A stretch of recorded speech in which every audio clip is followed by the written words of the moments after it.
I wanted to draw a picture that describes effectively the false left-right paradigm. The Republican Party props up the Democratic Party, and the Democratic Party props up the Republican Party. By itself, a single-party system will fall over. But if you take the two-party systems and you lean them up against each other, this is basically the arch. Their force going together keeps them together and makes it become a very strong, stable platform on which they can build their hierarchical New World Order system. So the current two-party system has been dominated and bought up and controlled by the elite that sits atop it. Now, the elite with a one-party system would not be balanced on top of one party. They would be subject to being toppled. But you put the two parties up against each other, they form a royal arch.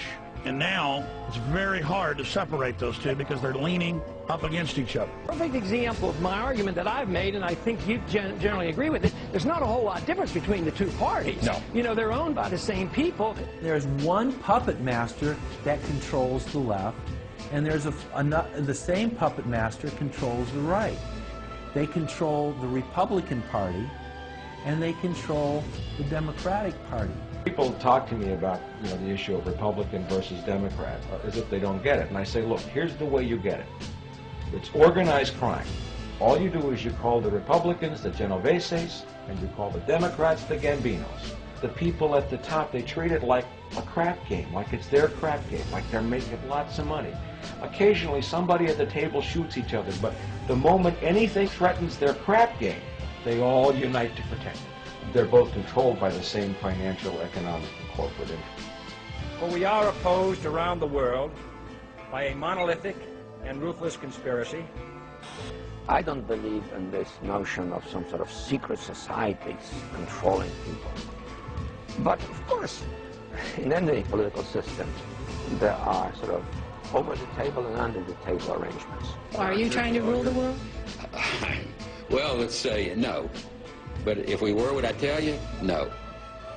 2009 is also the first year of global governance, with the establishment of the G20 in the middle of the financial crisis.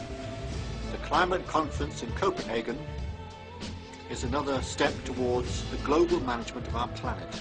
Going to have to take global responsibilities, and there is going to have to be some semblance of global governance on these questions. We need a new way of thinking, a government that thinks big, that has a global perspective.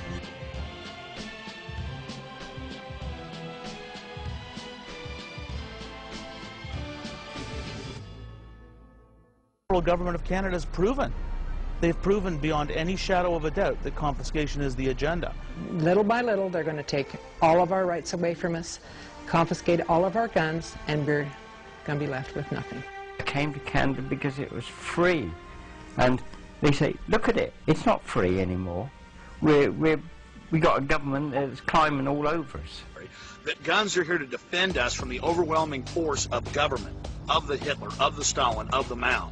And dictators throughout history, right back to Nero, have sought to disarm their quarry, to disarm their slaves. Bill C-6 does, for the first time I'm aware of in Canadian history, is it allows Health Canada inspectors, and remember they are a police force, to seize property without asking a court for permission, and there's no limits. They literally could, they can seize your bank accounts, they could seize your commercial premises, they can seize any consumer property even after it's been sold to the consumer. They never have to report it to a court. No court supervision at all. In many cases they can destroy it. And you understand it's a complete move away from the rule of law. What we're allowing is, we're allowing a precedent to be set that allows the rule of law to be destroyed in Canada. The very thing that many of our ancestors fought and died for.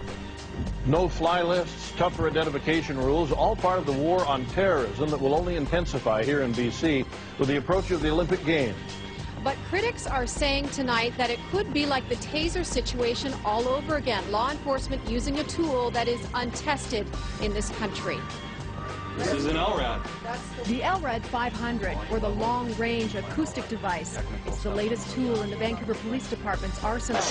It's a high-end loudspeaker. Unlike a conventional megaphone, the LRAD emits highly directional sound waves.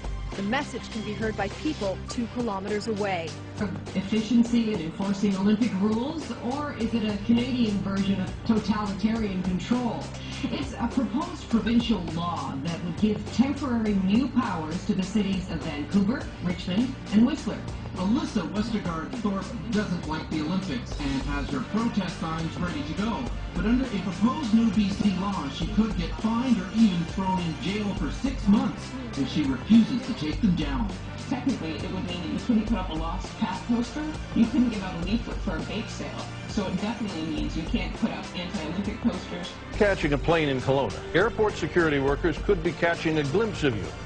A very revealing glimpse. A new device now being tested at Kelowna International, letting staff see through your clothes.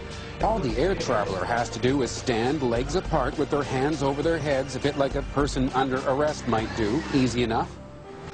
And just like that, it's done. Up comes a cartoon-like image of me, complete with red flags indicating where my cell phone and wireless mic were hidden. But there's nothing cartoon-like about the images that are being viewed behind the scenes. In fact, some travelers find the whole thing a little too invasive. Everything he does on the web passes through the company that provides him with internet service. He's angry the government wants to give police easier access to that information. The bill introduced today would require internet service providers to hand over the name, address, and telephone number of any customer the police are interested in. No need for a court order. If police choose to do it, they have to notify you after their investigation is over. They also have to report to Parliament how many times do they do these wiretaps. Now, with these emergency ones where police take it into their own hands and they feel it's so urgent, they never go before a judge, they never have to notify anybody, and they never have to report to Parliament how often they're using this power. So it's completely in the dark, and Canadians simply do not know how often police forces are really using this. Officers have been saying it all along, and now police in Quebec have confirmed the allegations. The force is admitting that 3 undercover officers were among the protesters at this week's North American Leaders Summit in Montebello, Quebec. They're denying, however, that they were there to provoke protesters into committing acts of violence. This is a tactic used by this government and many others to take away from what the real issue is. There's many people. We were there to deliver a petition, 10,000 people opposed to the SPP. The government can't allow that debate to take place. They want it to look like it's a bunch of hooligans. Well, transit police said today they have no intention of changing their policy despite public outcry. Earlier this week, we learned transit police were using tasers on so-called non-compliant passengers, some of them described as non-violent fare evaders. It says using the potentially deadly weapon on non-violent, non-compliant passengers is an abuse of power. Is it the way of the future or just another fad? Seems some people are considering throwing away keys to the house and car in favor of a computer chip implanted in the wrist. Right now, this kind of technology is used for tracking cattle and identifying lost pets. Retailers also use it for tracking packages through the system. It is the same type of chip that has been implanted in pets to help identify them when they are lost. But critics argue that humans are not pets. And privacy groups staged a vigil outside the Alzheimer's Center to protest what they see as Big Brother branding. It's your brain. This is your brain on a microchip. A brain cell talks to the chip, and chip can talk back to the brain cells. Professor Syed says a working chip may be as close as 5 years away for the public. Then all it takes to render you a non-citizen is to simply turn that chip off. You will no longer be able to really participate in any function in society, including buy food. So through the implementation of the Federal Reserve System, the American citizen has gone from being a private individual who had real money, gold, in his possession that was private, to a citizen who has no privacy because all money is now being digitized. They just want to keep tabs on us. So we're turning into a surveillance, wiretap government state. The government is taking more and more control over our lives.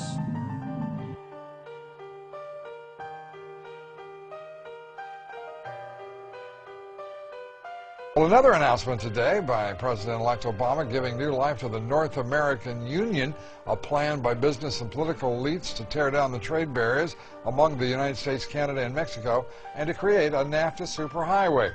all of which to be done without the approval of Congress or the American people. I don't want to believe it, and that's probably what holds me back on it, but I'm certainly seeing enough indication that it could be true. Absolutely, because they're always talking about Mexico and the United States and Canada ending up like Europe. And there's things done politically that seem to take us in that direction. Understand, go back to 2005. President Bush, Mexican President Vicente Fox, and then Canadian Prime Minister Paul Martin launched what's called the Security and Prosperity Partnership, a trade and economic partnership that many see as a precursor to a North American Union modeled after Europe. They may well be doing something decent and good. Who knows? Maybe there are some benefits of these things they're suggesting. But to me, it's sort of a collusion between secret government and big business, and I don't like what I see coming.